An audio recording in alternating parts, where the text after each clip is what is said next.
أعوذ بالله من الشيطان الرجيم. بسم الله الرحمن الرحيم.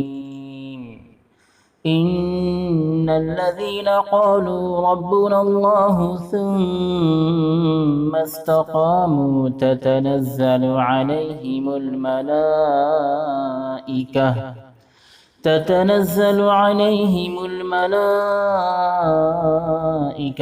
ألا تخافوا ولا تحزنوا وأبشروا بالجنة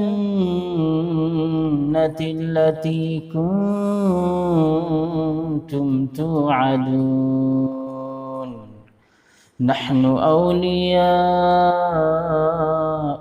في الحياة الدنيا وفي الآخرة وَلَكُمْ فِيهَا مَا تَشْتَهِي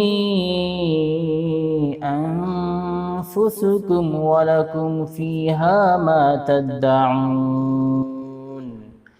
نُزُلًا مِّنْ غَفُورٍ رَّحِيمٍ.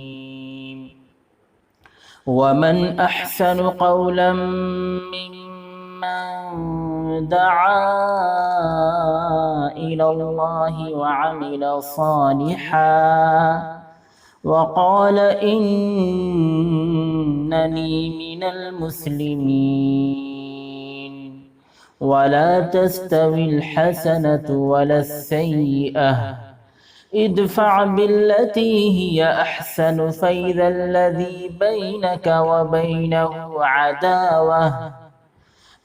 الذي بينك وبينه عداوة كأنه ولي حميم. وما يلقاها إلا الذين صبروا وما يلقاها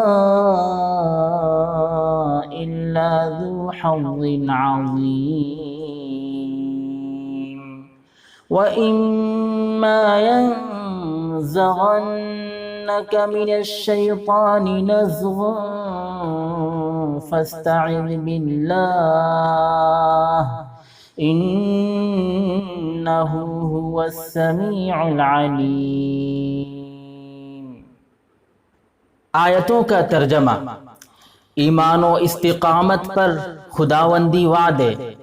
جن لوگوں نے کہا کہ ہمارا رب اللہ ہے، مالک و خالق اللہ ہے، اور پھر اس پر انہوں نے استقامت اختیار کی، حق پر مضبوطی سے جمے رہے، ان پر فرشتے نازل ہوں گے جو ان سے کہیں گے کہ مت ڈرنا اور مت رنجیدہ ہونا، اور جنت کی خوشخبری قبول کرو جس کا تم سے وعدہ کیا جا رہا تھا۔ ہم تمہارے کارساز اور سرپرست دنیا کی زندگی میں بھی ہیں اور آخرت میں بھی، اور وہاں تم کو وہ سب ملے گا جس کی تم خواہش کرو گے اور جس کا مطالبہ کرو گے۔ یہ میزبانی مغفرت فرمانے والے اور رحم فرمانے والے رب کریم کی طرف سے ہوگی۔ دعوت حق کی عظمت اور اس کا طریقہ کار، اور اس سے بہتر بات کس کی ہو سکتی ہے جو اللہ کی طرف دعوت دے اور نیک عمل کرے اور کہے کہ میں اطاعت شعار اور فرما بردار ہوں، اور نیکی اور بدی تو برابر نہیں ہوتی۔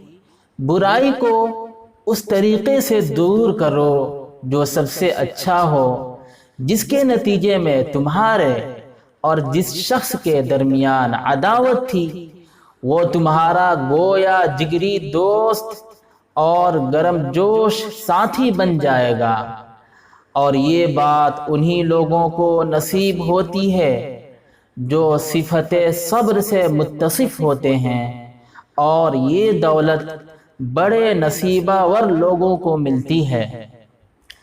اور اگر شیطان کی طرف سے تمہیں کچوکا لگایا جائے وہ اپنے اثرات ڈالنے میں لگا ہو تو تم اللہ کی پناہ مانگو، بے شک اللہ خوب سننے والا اور جاننے والا ہے۔